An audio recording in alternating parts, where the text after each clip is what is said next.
This is Guns Unpacked, a podcast where we interrogate, engage, and elevate the terms of the gun debate as we know it. I am your host, Jennifer Carlson, director of the Center for the Study of Guns in Society at Arizona State University. I am thrilled today to welcome in studio Dr. Curtis Austin, an associate professor in the School of Philosophical, Historical, and Religious Studies, and also an associate director of the Institute for Humanities Lab at Arizona State University. He studies African American history with a focus on the civil rights and Black Power movements. Dr. Austin received his PhD from Mississippi State University in 1998 and from 2001 to 2007 served as director of the Center for Oral History and Cultural Heritage at the University of Southern Mississippi.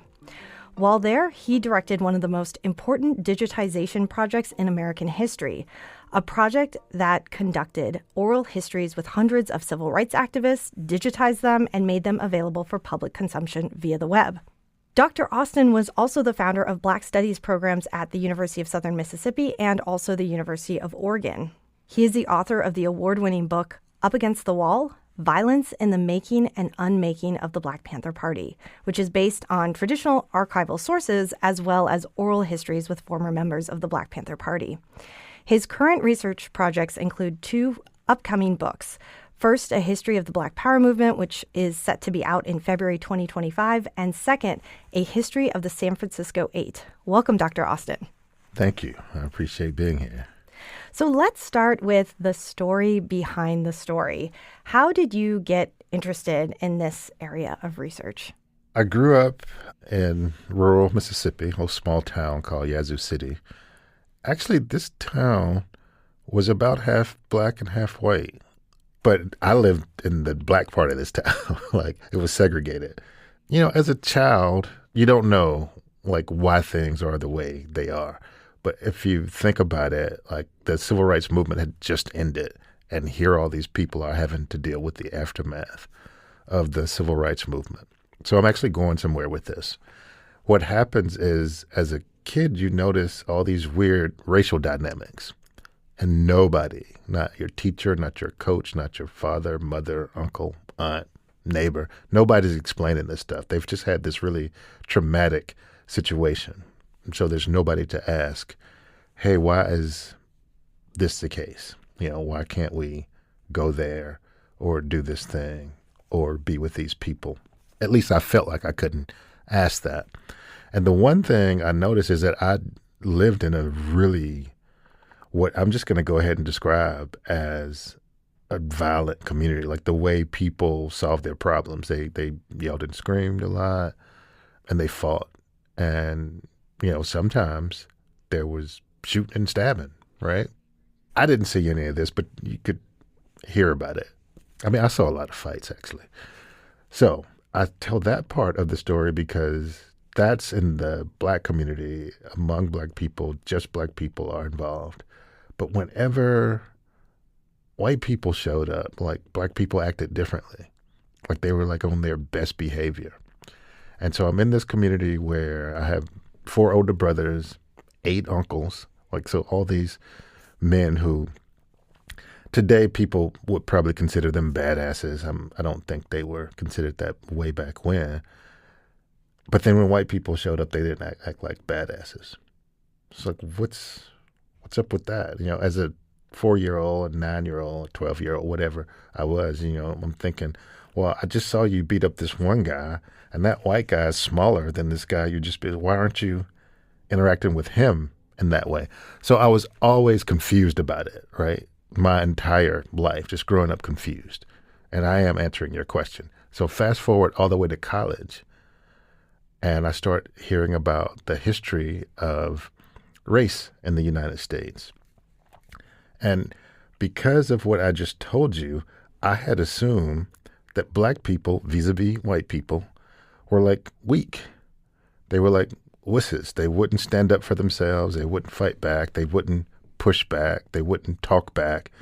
And I hated that. I did not want to be a member of a race that wouldn't stand up for itself. And so I kind of grew up, I won't go so far to say I hated being Black. I didn't.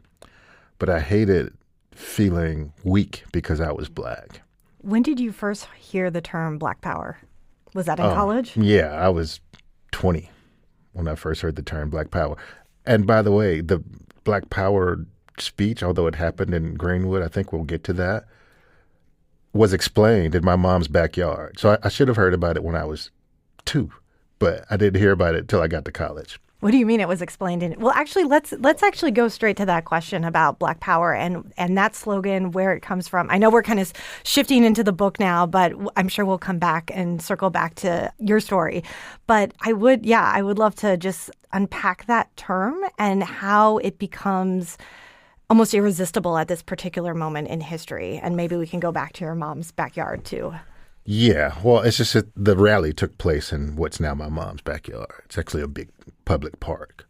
That's incredible. The term Black Power comes about because in June of 1966, Stokely Carmichael, who is going to be the chairman of the Student Nonviolent Coordinating Committee, is arrested in Greenwood during the Meredith March Against Fear. And he's arrested because he attempts to put up a tent so that marchers could have some place to sleep. He'd gotten permission from the school superintendent, the Black school superintendent, and the local sheriff was like, no, you can't put that tent up here. He attempted to put the tent up. They threw him in jail. But later that night, he got out of jail, gives this really rousing speech about how Blacks should take over the politics of the area. And this made sense to the people in the crowd because Blacks actually outnumbered white people 10-1. You know, they should have been on the city council. They should have been a part of the political infrastructure, except they were not. And so when Stokely Carmichael started talking about Black Power during this speech, the people he's talking to know exactly what he means. Like, they'll be able to change the way the schools operate. They'll be able to change the way policing operates. They won't have to go to the back door of anything anymore, and they don't have to be excluded or segregated anymore. Like, that's how they understood Black Power. Well, you have probably 4 or 5 white reporters, you know, from CBS or ABC or the Washington Post, New York Times there, who are in this huge crowd of Black people, and they're scared to death. So the stories the next day after they hear this speech is Black people are out to kill white people. And that's how, you know, violence and craziness got associated with Black Power. Whereas most of the people there, I imagine all of the people there didn't associate anything Carmichael was saying with violence. Like, they wanted political power, like to be in office to determine the decisions of their lives. You know, what streets got paved, what schools got funded, so on and so forth. So I think the media blew it out of proportion, and intentionally so, because also during this particular period, we're talking 1966, we already have the Voting Rights Act from the previous year, the Civil Rights Act from the year before that, except none of this has any impact on Black life. They're saying the way to have an actual impact is you have to have power yourself. It wasn't associated with guns at all. So one of the opening story that you present readers with in Up Against the Wall, it's a scene, a super famous, iconic scene at the California State Capitol of the Black Panthers armed going into the state legislature on the eve of the passage of the 1967 Mulford Act. And so I think this is such an interesting way to start this book because it is in some ways like the iconic moment of the Black Panthers. And so in a way, you know, the reader kind of starts and they're like, okay, this is what I know of the Black Panthers, except you immediately say, we're going to read this differently. Can you explain what happened and why this is so crucial for the Black Panthers, for gun law, and for setting the core argument of your book up? Yeah. Prior to this is May of 1967. So that means the Black Panther Party is barely a year old. Pretty much nobody outside of Oakland and San Francisco have ever heard of this group of people. I mean, they're helping kids cross the street. They're saying, let's register to vote so we can get, like, not a lot is going on. They are, by the way, following the police around, patrolling the police because they feel like if people have eyes on the police won't brutalize or kill people if they're being watched. The police, of course, don't like that. But the police also know the law. They know that California state law says that any citizen can observe a police officer doing his or her duty. And that's exactly what the Panthers were doing. They'd show up with these tape recorders, these cameras, and their law books and say, hey, to the person being arrested or stopped by the police, we're the Black Panther Party. We're here to observe. If you get arrested, we'll come, help you out. Of course, the police would get upset and tell them they had to leave. And they were like, no, we don't have to leave. And they'd start reading the law to them. And it just caused a whole lot of issues. Well, while all of this is going on, there's a 16-year-old who's killed in the Bay Area. He's shot in the back by the police. The family of this 16-year-old, Denzel Dowell is his name, calls the Black Panther Party and say, hey, we've tried to get the police and the sheriff's department to do an investigation into this person's murder. They won't. Can you come help? They go there to try to help. They go to the Contra Costa County Sheriff's Office and say, we want more information. Contra Costa County Sheriff's Department says, we're doing this by the law. If you don't like the law, you need to go to Sacramento and get it changed. And that's exactly what they do. They decide they're going to drive the 80 miles from the Bay Area to Sacramento to protest this notion that people aren't supposed to be able to defend themselves. Of course, everybody hangs on the Second Amendment. So if you're white, you can defend yourself. But if you're black or brown or whatever, then that might be problematic. So the idea is to take all of these Panthers to Sacramento to sit in the observation gallery, the viewing gallery, while they debate this new bill that is called the Panther Bill. It eventually becomes known as the Mulford Act. But this Panther Bill is going to strip the Panthers of their weapons so they can no longer patrol the police. By the way, no murders. Like the first year they did these patrols, no black people got murdered. No cops got shot. No black people got shot. They really worked. The cops knew they were being watched.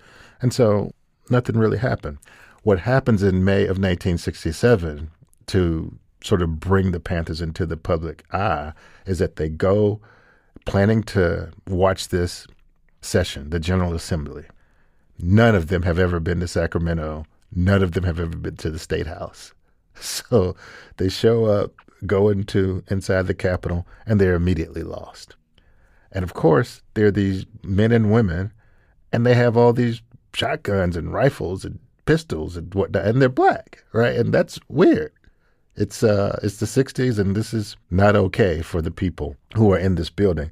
So one of the security guards actually misdirects them onto the assembly floor rather than the viewing gallery. I mean, you had the John Birch Society.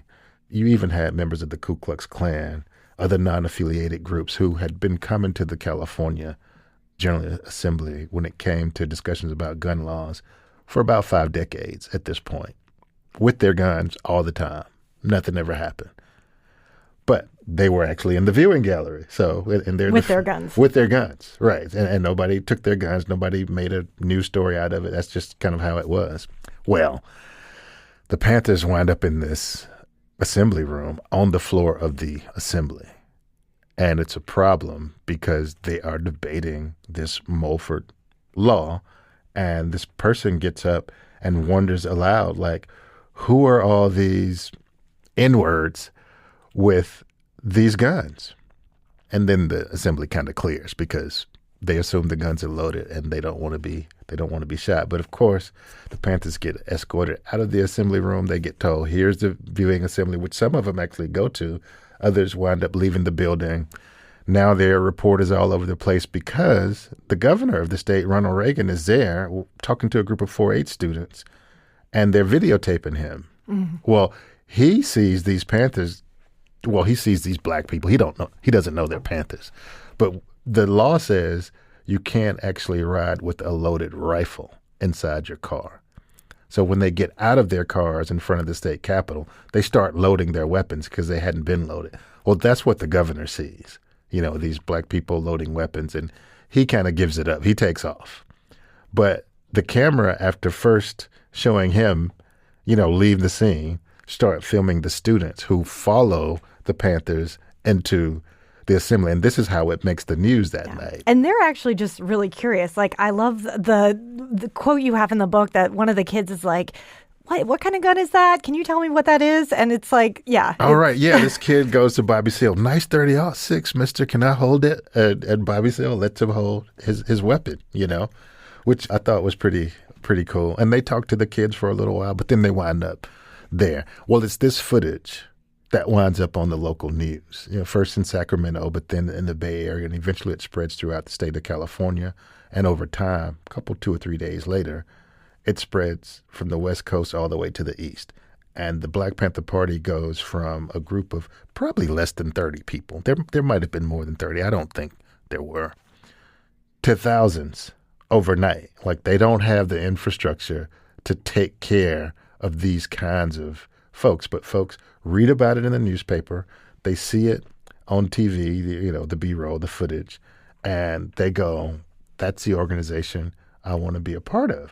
Because remember, we just talked about the Civil Rights Act that's not doing anything for Black people. We talked about the Voting Rights Act that's not doing anything for Black people.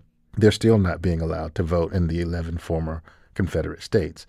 En masse, there are Black people in some places who could vote, of course. But the law doesn't immediately change things overnight. It takes time. In fact, it takes federal registrars to come in and insist, hey, it's the law now. You have to let these people vote. In any case, they kind of wanted to see some kind of action a lot sooner. And because they weren't seeing that action, they thought, I want to join that group rather than the NAACP, the Student Nonviolent Coordinating Committee, CORE, the Urban League, some of the more moderate, historically mainstream organizations. Like, here's a group of folks who says they're going to stand up for our rights, and so I want to join. That's kind of the moment when people discover the Black Panther Party. And it's the guns that really communicate that to people. It's definitely the guns that communicate that to people. Like, no group of Black people had ever been in any state house that I know of brandishing weapons like that. And when you think about Watts the year before, and you think about the fact that the organization starts because of police brutality, and you think about the fact that throughout the country, you have about 22, 23 million Black people who are being suppressed. We throw around the term systemic racism all the time, but folks don't really know what that looks like. Yes, it's not being able to go to the good school. Yes, it's having to go to the back door to be served. It's all of that. Yes, it means you can't really vote. But to keep people in their place, like, you have to be very violent with them. And the way this works, especially in the South, but in the Midwest and the Northeast and the Far West as well, is you bring in the police to intimidate and suppress the population. And that's how that was done for centuries. It was this violent piece that made everything else possible. When my mom was a child, white men would come into the community, the Black community, on a Friday night with young white boys and tell them, pick whichever one you want. Like, it could be an 8-year-old girl, it could be a 30-year-old or 80-year-old. And that's how they would introduce them to sex. That's a level of violence that people... And entitlement and just, don't know about.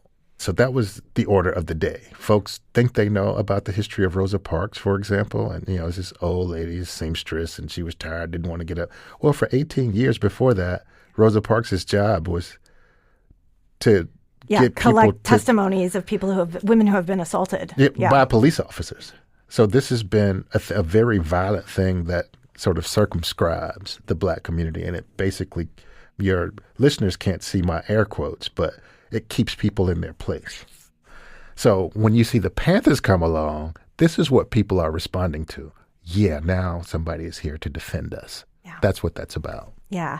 And so popular, definitely with this particular scene, sort of representations of the Black Panthers really sort of put the Black Panthers in contrast to the civil rights movement. Violent versus nonviolent, armed versus peaceful. And you really spent a lot of time in the book saying this is a super problematic binary.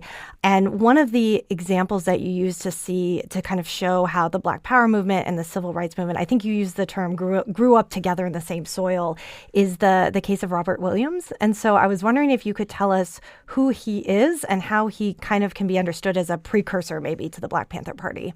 Yes, Robert Williams is actually the president of the Monroe, North Carolina chapter of the NAACP, which I think most of people listening would know that's a fairly mainstream, moderate organization, although during this time period it was considered radical. Now we think of it as moderate. Well, Robert Williams has gone to the military, both the Army and the Marines. He's come back and he's discovered that nothing's changed. Fought for democracy. He's sacrificed for democracy. But people in Monroe, North Carolina still can't swim in the local pool that Black people pay taxes on. They can't go to what's considered the white schools, even though it's their taxes that are funding these schools.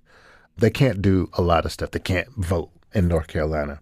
Robert Williams decides we need to do something about this. And he starts organizing people to desegregate lunch counters, to desegregate the pool, to actually let's go and register to vote.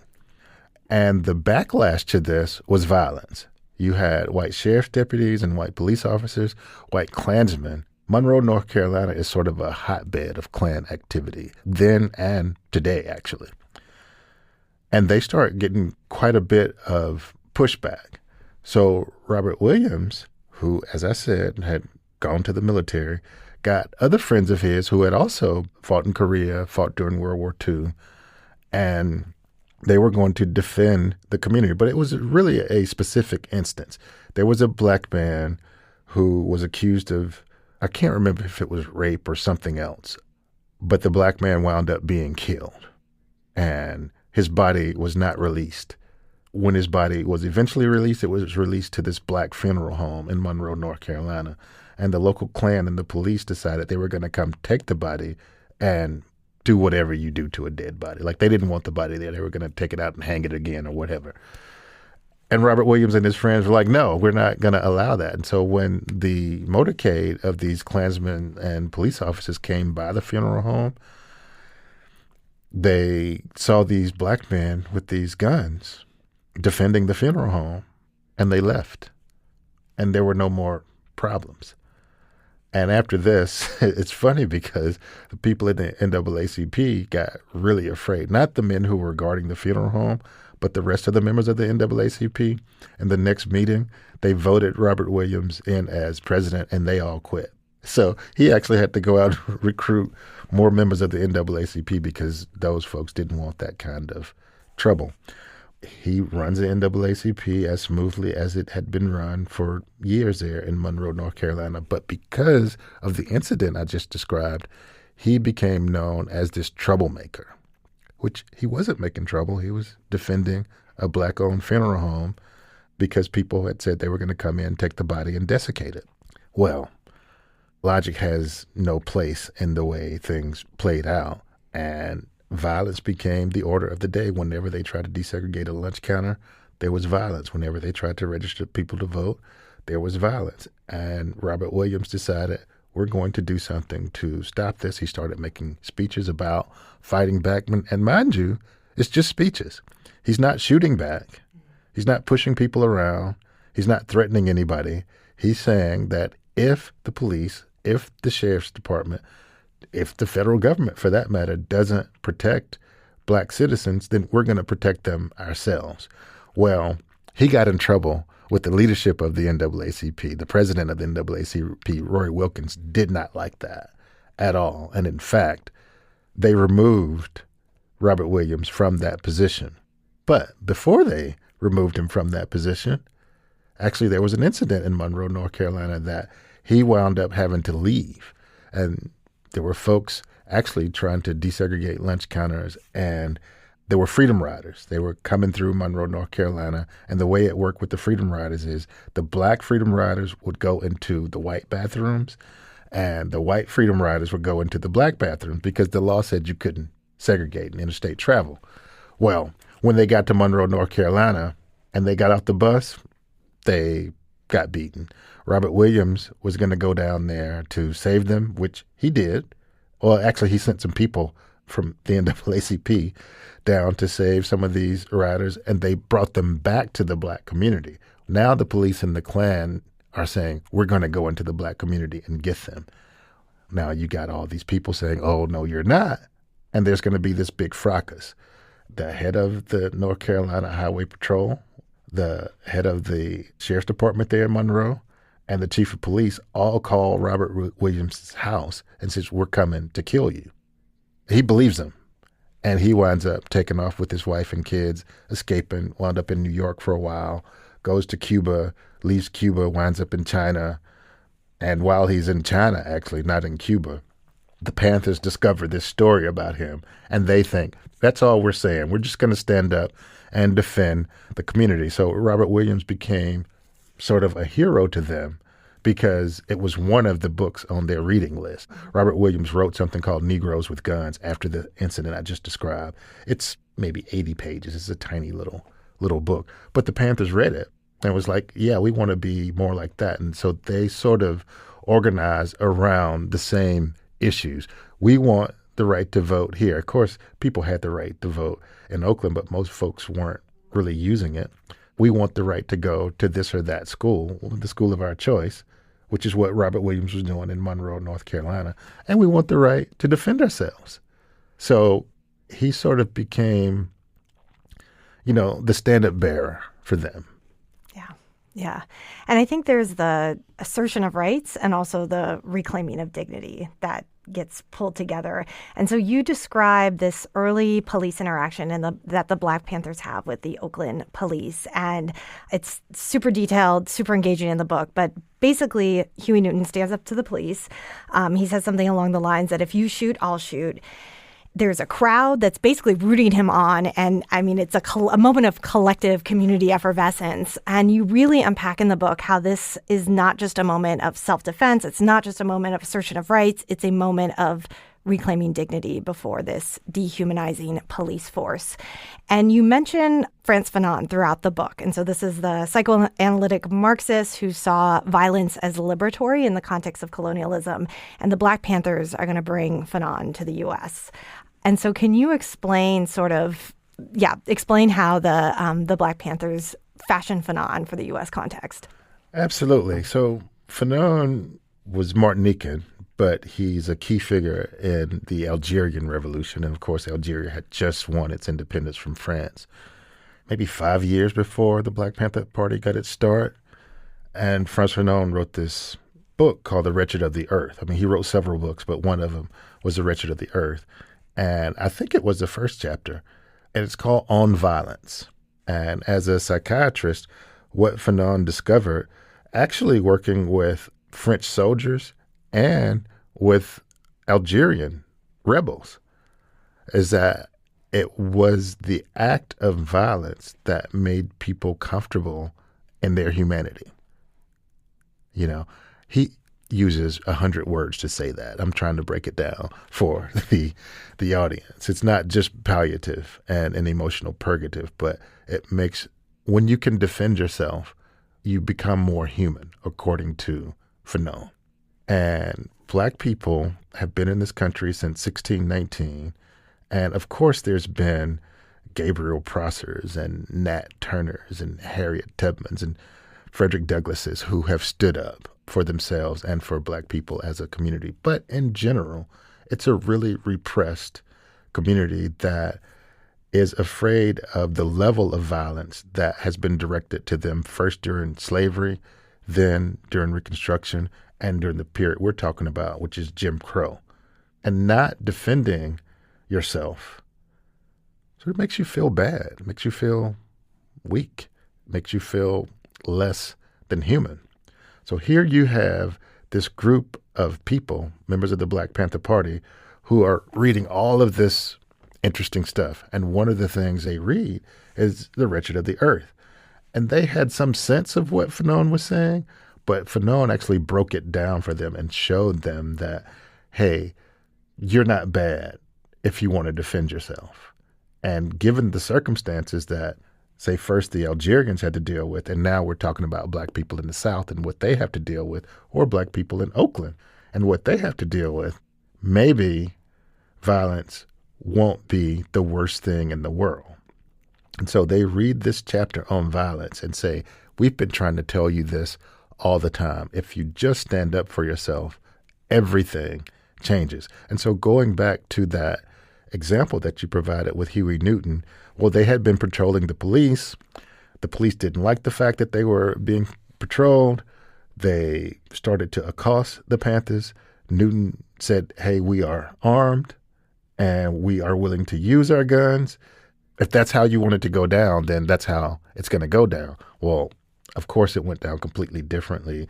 The police backed all the way down. They didn't arrest the person that they were dealing with.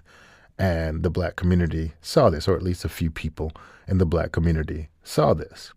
And this gave them the understanding that if you just stand up, if you don't act afraid all the time, things will change. And it goes back to the point I was trying to make earlier, that once the police understood that black people were willing to defend themselves, there was much less brutality. There was practically no killing. So this notion that I'm a human just like you really is the notion that I can defend myself and I have a right to defend myself. And of course, if you read the Constitution closely, you'll see that it's in there. Not only do we have a right to defend yourself, according to the Constitution, you have a duty to defend yourself.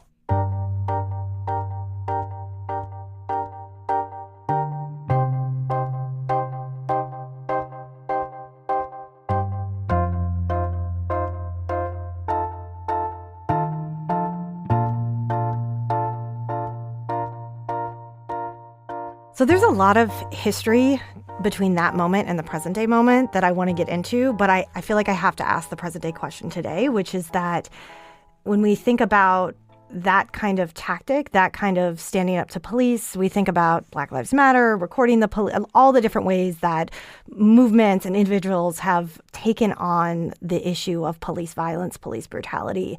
Over the last 10 years, I think the numbers, the stats are that actually police killings have actually gone up by 20%. So they haven't gone down. They've actually gone up. And, you know, there has been, and I do want to talk to you about sort of the present day politics of who's getting armed at this moment in American history. But I guess and I don't even know if I'm going to articulate this question right, but, you know, there's this moment where the Black Panthers, you know, they appear on the scene. They grab public attention. They sort of shock the police into desisting from brutality. And it seems like that moment has passed. And I know there's a lot of, like COINTELPRO, a lot of things that go on between then and now. But I guess I just wonder how you sort of juxtapose what we're seeing today with that particular moment with Huey Newton. With police violence? Yeah, with regard to police violence, and particularly the power of standing up for yourself with respect to addressing police violence. Well, I mean, what's happened since then is that the federal government has armed police to a point where that wouldn't even be a thought, or at least it should not be a thought today, because they learned that when people defend themselves, it doesn't always end the way they want it to end. And so as a result of that, the federal government creates these SWAT teams around the country. My little podunk town has a SWAT team. Yeah. I mean, and this is directly in response to Watts. It's in response to the Black Panther Party. Okay. Not just Watts, but after Watts, you have the Newark Rebellion. After Newark, you have the Detroit Rebellion. In 1968, you have the assassination of Martin Luther King. There's some 100 cities that rebel as a result of that. Many of the people who are taking part in these rebellions wind up in the Black Panther Party. Mm-hmm. So the Black Panther Party becomes this really strong outfit that is saying, we're not afraid of the police. And they were better armed than the police were. And the reaction was, okay, here's all these guns and other pieces of military material that we aren't using in Vietnam. Let's give it to the local police officers. And that went on for like 50 years. And so the difference between what the Panthers were able to do and what's possible today is the difference between night and day, because the police today, I don't think, would listen to Huey Newton give his speech. They'd just shoot him. And I think Black people in general are aware of that. And so you don't see an organization doing that kind of thing because, quite frankly, it's foolhardy. Some argue it was foolhardy. Yeah, that's then. what I was going to, yeah. You know? Well, and one of the things that you point out in the book is that, look, even at the point of the Black Panthers, Huey Newton sort of standing up to the police, they're still not going to take on the police, right? There's not going to be an actual successful armed rebellion against American policing. Not at all. But even so, this is crucial to sort of this symbolic reclaiming of dignity, right? But that is not how the media hears it. That's not how police hear it. And that's not how the FBI hear it. So you actually make this point in the book. You say that adding self-defense, armed self-defense into the mix creates this path of no return. So even though the Black Panthers are doing all the sorts of community uplift that people are much more aware of now, like liberation schools, community healthcare, breakfast programs, serving as cross guards for kids, adding armed self-defense just shifts the conversation in a way. Can you explain what that means for the argument of your book? Yeah, I think so, because I think we have to understand a little bit of history.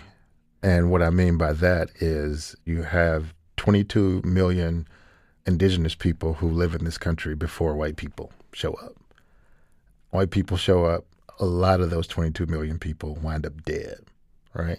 They get their land stolen, and that land is then worked by people. They go to Africa and steal and bring them here and make them work for free. Once they're done working for free, they die. So people get worked to death during slavery. And they're able to maintain this system through violence. Like, they have a monopoly on violence. Well, once you fast forward to the post-Civil War period, we're not in industrial America yet, right? It's still an agricultural enterprise. Somebody has to grow this tobacco. Somebody has to pick this cotton. Somebody's got to harvest these beans, right? And we know who that somebody is. So how do you get these same people who were slaves doing this, who are now free to do this? Well, you create a situation where you basically scare them to death, and you scare them to death by writing a series of laws. And so you get these things called black codes. And these black codes say that no Black person can own a weapon, right? Loitering is now a crime. And if you get found loitering, they take you to jail. And of course, what happens to you in jail is you get assigned to a plantation. You go pick cotton, right? This is how they're able to do this from Virginia to Texas for decades and decades. And so there is this monopoly on violence that enforces this work regime. So here come the Panthers 50, 60 years later who are saying, those days are gone. Like, we're not doing that anymore. We're going to share this monopoly with you on violence. And it absolutely does work. Well, that does not sit well with the people who are in charge of maintaining the status quo, because capitalism needs the thing to work like it's been working. And when you're getting outside of that, you're starting to mess with people's money. All right. And people don't like it when you mess with their money.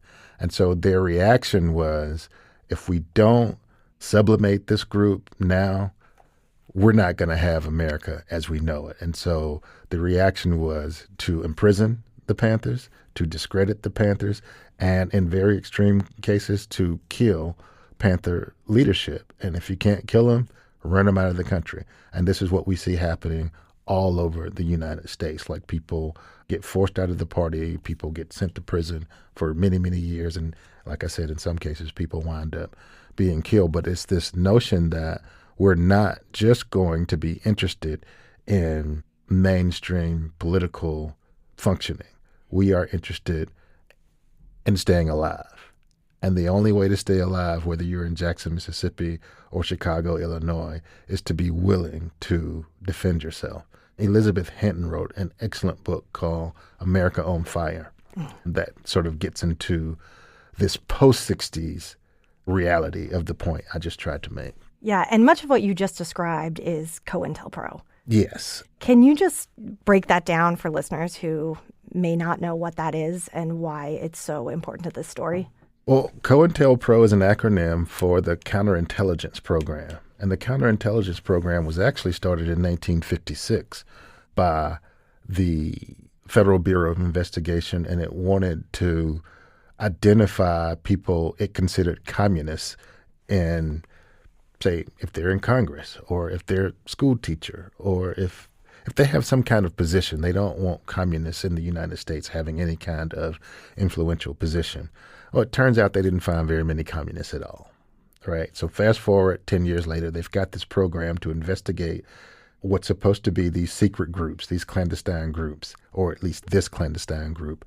They take it out, dust it off, and they retool it for the civil rights movement. They are going to investigate people. I mentioned Rosa Parks earlier. She has a huge COINTEL profile. They investigated Martin Luther King, infiltrated people into his organization, knew where he was going to be before he was going.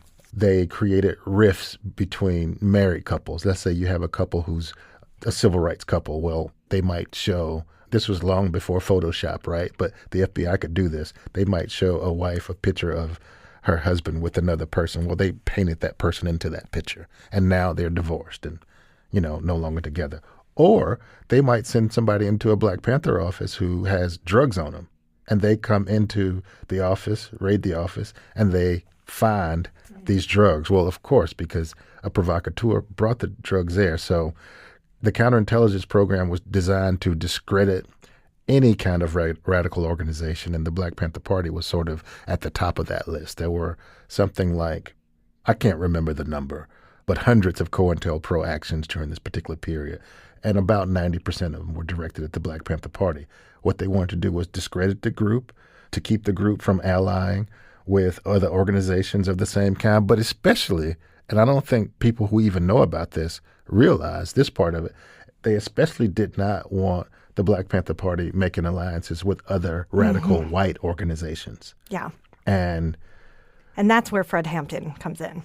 That is where Fred Hampton comes in, because he had made inroads not only into SDS, but lots of other local white groups in the state of Illinois, not just Chicago, basically saying racism is an excuse for capitalism.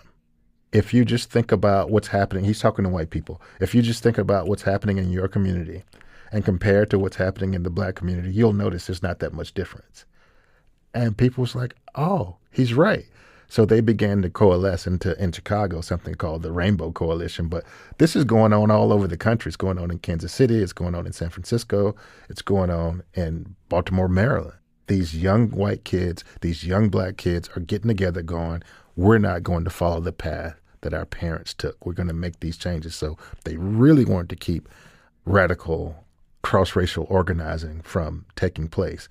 And when discrediting them in the newspaper didn't work, when running somebody, they literally would run people crazy, make them think that there's an FBI agent behind every mailbox, so to speak. When they couldn't get them to leave by those nonviolent means, they would actually send people to beat them up. They would send people to arrest them, plant drugs on them. When that did not help, in the very extreme cases like Fred Hampton, they would kill them to prevent the organization from reaching its goal, which actually wasn't just freedom for Black people. It was freedom for everybody, right? The Black Panther Party, the reason it was so small, realized that all people needed to work together to solve these problems.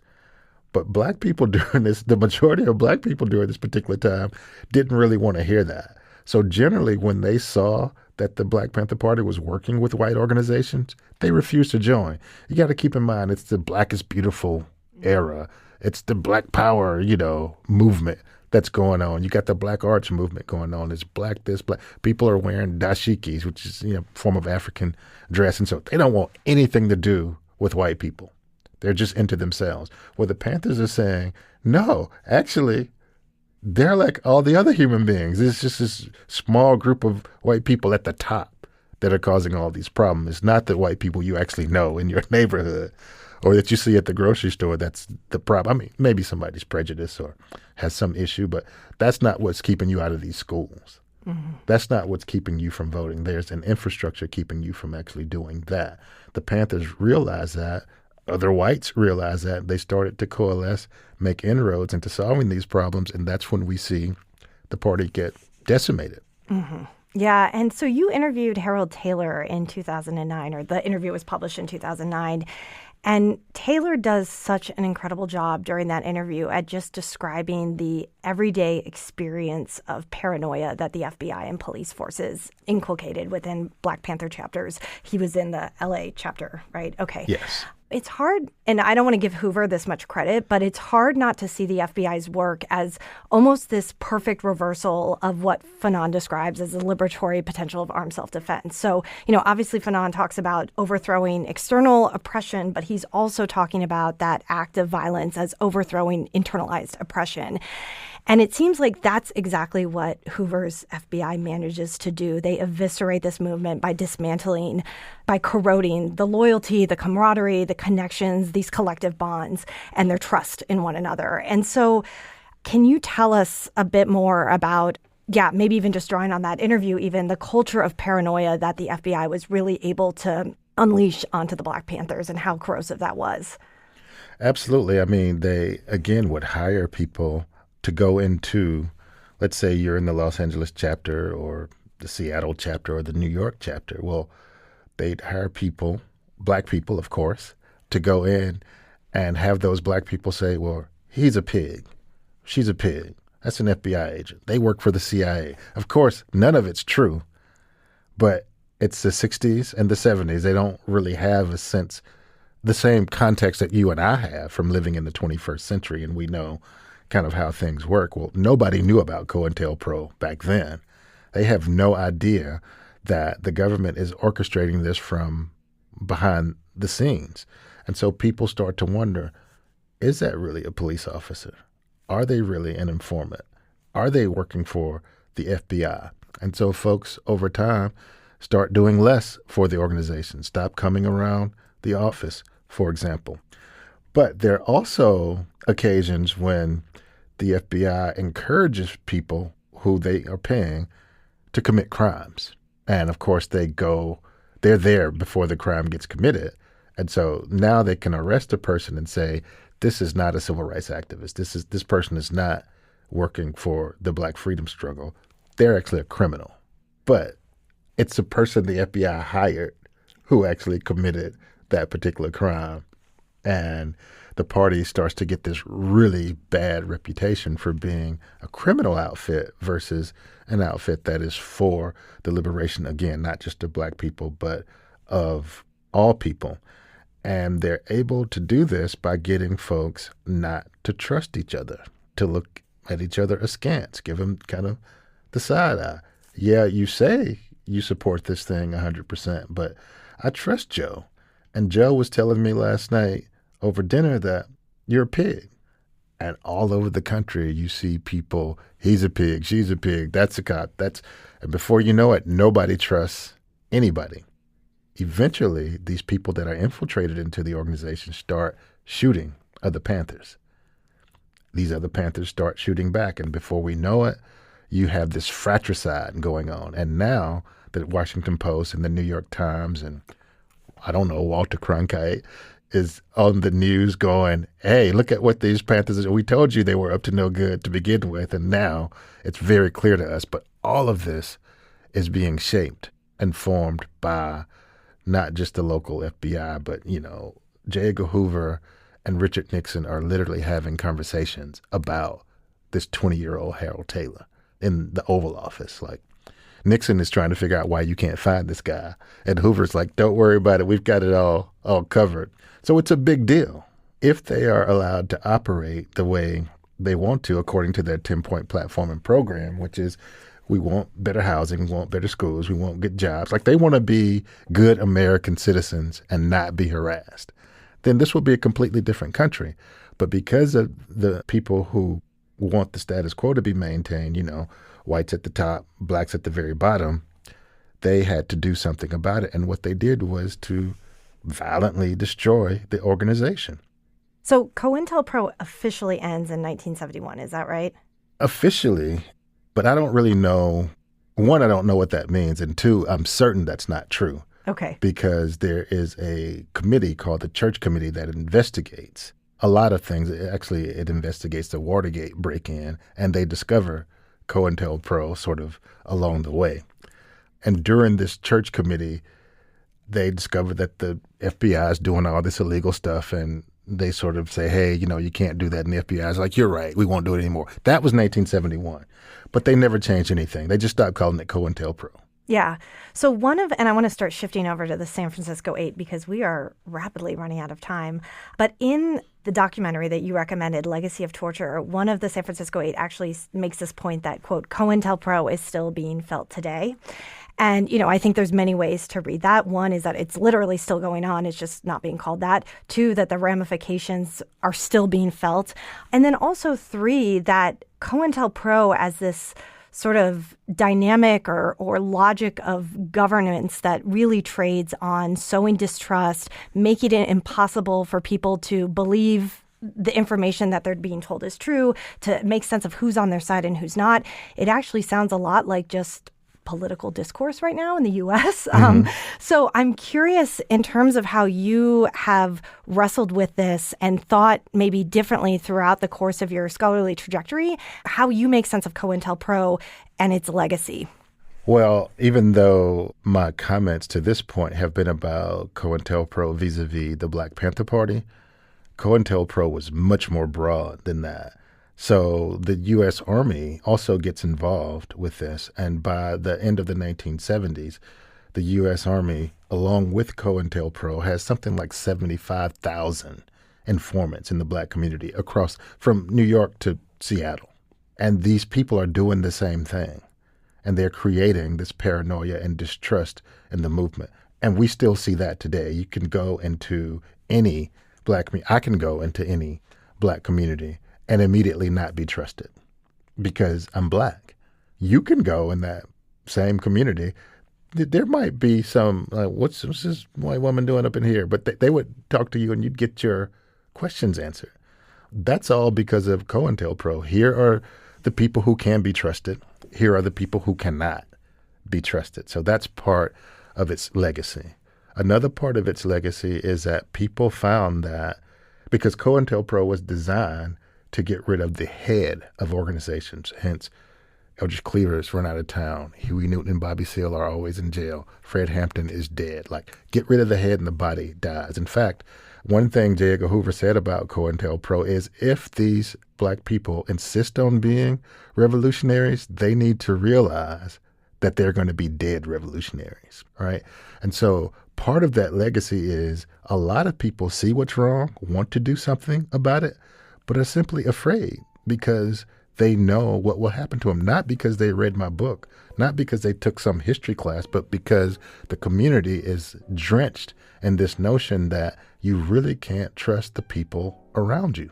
And it was COINTELPRO that made that a reality.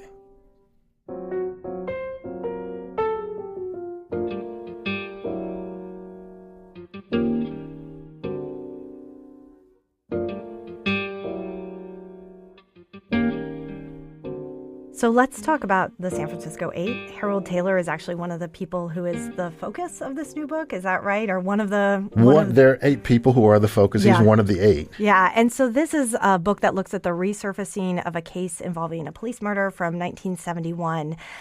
And so can you tell us who the San Francisco 8 are and why their story in particular needs to be heard? Yes. Well, they are 8 former members of the Black Panther Party, even though the police, the Department of Homeland Security, the FBI, the Justice Department in general, claim that they're members of the Black Liberation Army, right, which is a clandestine secret organization that at one point was the underground apparatus for the Black Panther Party. So we have to hold those two things kind of in place as I discuss this because they admit to being members of the Black Panther Party. They do not admit to being members of the Black Liberation Army, which is an organization that robbed banks kill police officers in defense of the black community. So I'll give you an example. In New York, police officers threw a 15-year-old kid off of a 60-story building, right? There were members of the Black Liberation Army who went and found these two police officers and killed them. Their position, and they wrote a letter to the newspaper and to the community like, these folks kill Little Richard, and that's not his actual name. This is why they got killed. But that's not the Black Panther Party, right? The Black Panther Party is completely different. But the police in 2007 are insisting that they were members of this other group. And so they go and arrest them. Some of them are in New York. Some of them are in California. Harold Taylor is actually in Florida. Two of them are in prison. Jalil Muntaqin and Herman Bell are in prison when they're arrested. But they are charged, one, with conspiracy to murder police officers between 1968 and 1973, and the murder of Sergeant John V. Young, who was a San Francisco police officer. Conspiracy is very, very easy to prove compared to proving a murder, right? It's not generally easy, but in comparison to proving somebody murdered somebody, if you don't have a witness, didn't see it, they didn't confess, then conspiracy is pretty easy. Well, as the case started, a lawyer came in and found out that the statute of limitations ran out on the conspiracy charges in the 1970s. So they had to throw out the conspiracy charge, and they were left with the murder charge. And if you go back and read the New York Times, the Washington Post, they even had their own America's Most Wanted episode, these 8 former members of the Black Panther Party. And what these newspapers say is because of advances in technology, there's new DNA evidence, there's new fingerprint evidence, we have witness, we have the murder weapon, and we have a confession. And all. Is any of that true? None of that turned out to be true. Like, they took everybody's DNA. It didn't match anybody. So they had DNA. It just none of it matched. Apparently, one of the assailants dropped a cigarette at the scene. So this is 36-year-old DNA, and it doesn't match any of the 8 people that you arrested. Apparently, one of the assailants dropped a cigarette lighter at the scene. Well, everybody's fingerprints got taken. None of the fingerprints match the print on this lighter. They said they had the murder weapon. Well, it turns out, according to them, the murder weapon was in New Orleans for whatever reason, and then Hurricane Katrina washed it away during the storm. So they actually don't have the murder weapon. And then they said they had an eyewitness to what happened. They never produced this witness. So no, they didn't have any of that. But if you read the New York Times, you'd think this is a slam dunk case. The reason they wrote that story is because you have these 8 folks who are grandparents, they have good lives, and they want somebody to turn state's evidence. And if you read these newspapers like, I hadn't seen these guys in 35 years, I don't know, who's going to do what, so let me, be the first to, well, nobody said anything. They went to jail, and after the grand jury retired, they were let out of jail. They went around the country telling their part of the story, their side of the story, rather. They get to court, and the FBI and the Department of Homeland Security, the state of California, who's prosecuting the case, they don't turn over discovery documents. And it's upsetting to the judge. At first they say, we don't have the documents you're requesting. And then a few months later, they might show up with 10,000 pages, right? And then the lawyers will say, well, this is not actually what we were talking about. Could you give us the actual discovery material? And they say, well, we don't have it. But then 6 months later, they might show up with 100,000 pages, just boxes and boxes. And this went on for years. And the judge eventually was like, listen, guys. And he's reading the New York Times just like me and you. You said you had fingerprint evidence that you haven't produced. You said you had DNA evidence you haven't produced. And now they're asking you for very specific documents. And you're saying they don't have them. But then you show up with 30 boxes of material. Like, what's going on here? They don't have very good answers for that. So finally, the FBI and members of the Department of Homeland Security say, you know what, we do have those documents, but we're not giving them to you. And the judge says, it doesn't quite work like that. Yeah, that's not how, that's not legal process. Right. You have to turn over these discovery materials because they have to know what they're being faced with this is before the preliminary hearing, before anything.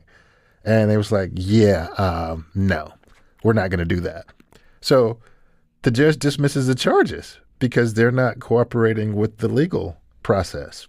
And that's kind of the end of it. But what we see happening from 2007 up through 2011, while all of this is going on, is you have these civil rights activists, these Black Power activists from the 60s and 70s who hear about this on the news. They read it in the newspaper. Maybe some of them live in the Bay Area and they know what's going on. And they come out in droves. It's also during the time when people are saying, the United States needs to get out of Afghanistan, to get out of Iraq. Like there's all this anti-war protests going on. There's the stuff with environmental activists who are being brought before grand juries. That's also, so there's sort of an amalgam of activity on the activist front that these guys happen to be a part of. We found out that two of them weren't even in California when this murder took place, all right? They were somewhere else in jail. Now, granted, they were in jail under a different name, but, they had their photos and their fingerprints. And you think that modern technology would have caught that, right?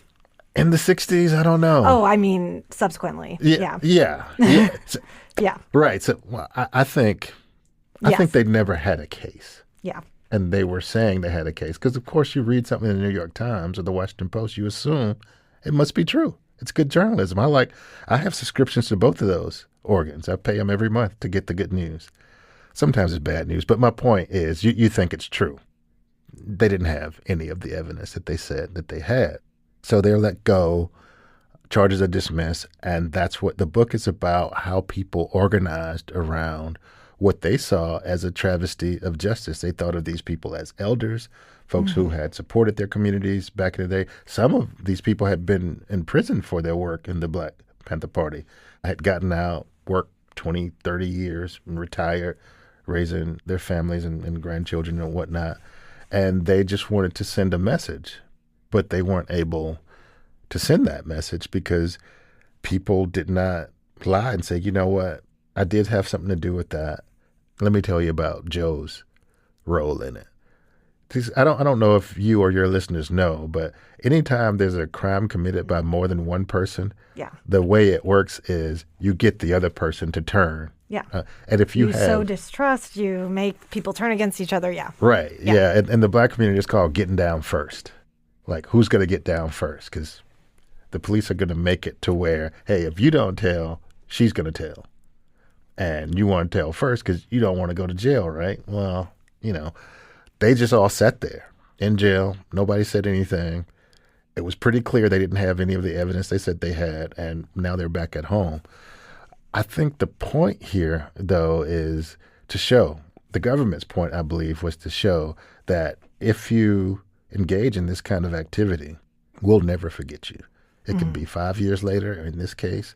It could be 35 years later. And two of the agents, I mean, it wasn't just a case that was passed around. It was literally two of the same agents back in the 1970s sort of reappeared and pushed this back onto the scene in the 2000s, right? That's right. Frank McCoy and Ed Erdelatz actually come out of retirement and get federally deputized to prosecute this case the same way they had been prosecuting it during the 1970s. And there's very good evidence that they wanted to railroad these people, because I do have access to the discovery documents that they did turn over, and it's very clear they know they don't have the evidence, and they're trying to massage what they do have to convince a jury.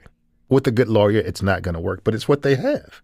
They don't have fingerprints. They don't have DNA. They don't have an eyewitness. They don't have a murder weapon. So what are you going to do other than manufacture something to make an example out of these folks?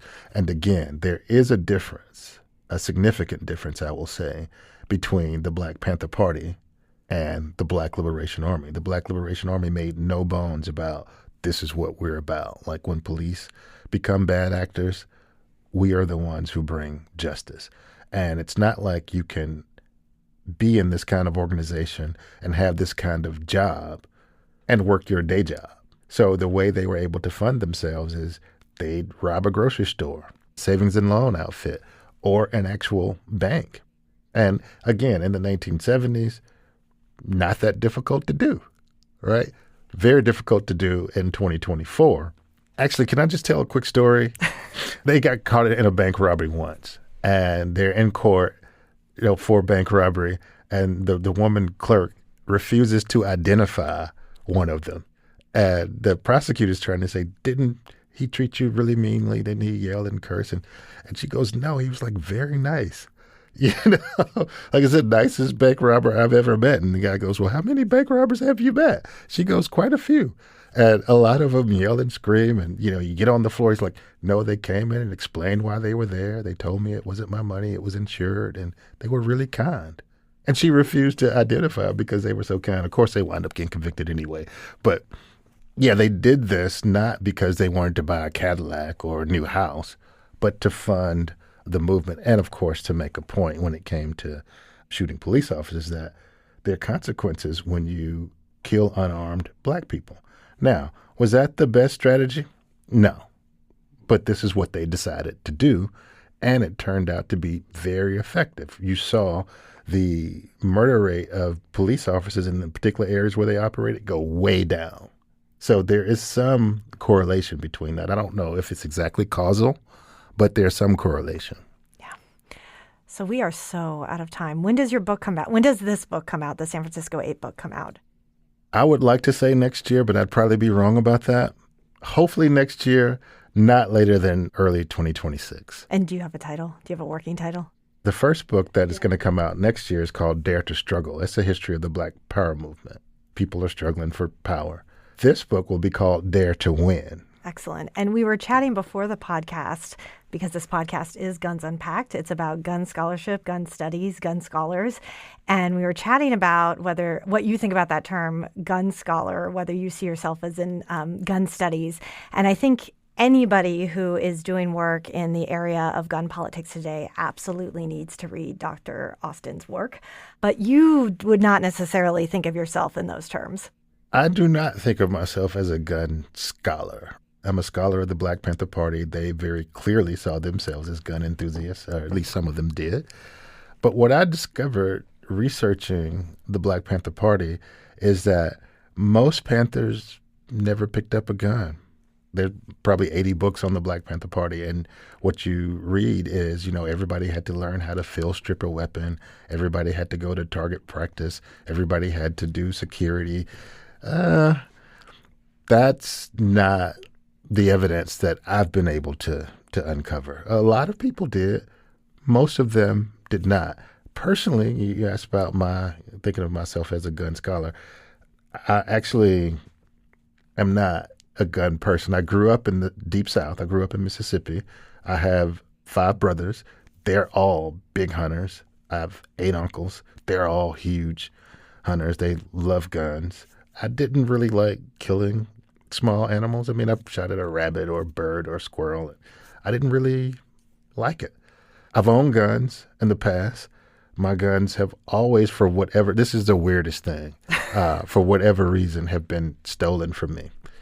And so I don't tend to replace them. So a really quick story about Arizona. Okay. So I moved to Arizona in 2020. I go to rent a car. And I'm at the Enterprise location, which is not actually very far from here. And the guy's showing me around. It's a Suburban, a big Yukon XL thing. I got my family here and we need room, right? He's saying, this is how you operate this and this does that. And then he raises the center console and he points to this box. He says, this is a lockbox for your gun. I said, oh, yeah, I won't be needing that. And he's taken aback. He's like, what? You're in Arizona. Yeah. What are you doing? Yeah. That's exactly. I said, no, I don't have a gun. He said, well, you better get one, because you're in Arizona. And by the way, it's this really clean cut, good looking, tall white dude. I mean, he reminds me of all the FBI agents I've ever met. And I've met a few. And he's like, why don't you have a gun? He's like taking me to task for not having a gun. Okay, so that's over. I leave, take the car, drive my family around. They're gone. A week later, I take the car back. And he recognizes me. He said, oh, I got to see if there are any scratches, whatever. He's looking around it. And he starts talking to me. He goes, well, did you ever get a gun? In the last week. I'm like, no, I didn't. I'm thinking he's joking, right? He is not joking. He gets this really serious countenance. He grabs me by my shoulder, turns me around to face him. So now I'm looking up at this tall white dude, and he starts to tell me, listen, you're in Arizona. You need to, if you don't go get a gun, you're going to be the only person out here without one. And he just walks off. That was like upsetting to him that I didn't take his advice. And so I have no idea what to make of that. No, I mean, this happened in 20... people in Arizona are very serious about their guns. I think that's the bottom line. That was 4 years ago. I haven't found a need for a gun. I'm fine. I don't, there are people who do things that I'd like to wrestle to the ground. But I mean, I don't want to shoot somebody. But this guy was saying, it felt like he was saying, you're not fully human in this state if you don't have a weapon. Okay, then maybe I'll just stay at home kind of thing. So no, I'm not a gun scholar, not a gun enthusiast, don't really like the things. Understand that they have their uses. I don't, begrudge people who have guns, who like guns. Like I said, I'm kin to a lot of those people and friends with a lot of other ones. But personally, it's not my cup of tea. Yeah. You'd rather stay home. And so as you are staying home and you're reading, can you tell us what you're reading now or what you would recommend us to read? Oh, man. What am I reading now? I'm reading a book called The Sum of Us. And this is a book where a young woman back in Washington, D.C., actually, I brought a copy of it. Heather McGhee wrote a book called The Sum of Us. And she is trying to figure out why racism persists in this country and how it hurts not just black people, but all people, and especially white people. But I'm 30 pages in and I don't really know how the story is going to. I'm reading that now. So I'd recommend it because I have loved every single page up to this point. So good first 30 pages. Right. But for a book that I have actually read, and it's an older book and it's over 200 pages. So, it's going to take you some time to go through it. But it's called Dark Journey. And the subtitle is Black Mississippians in the Age of Jim Crow.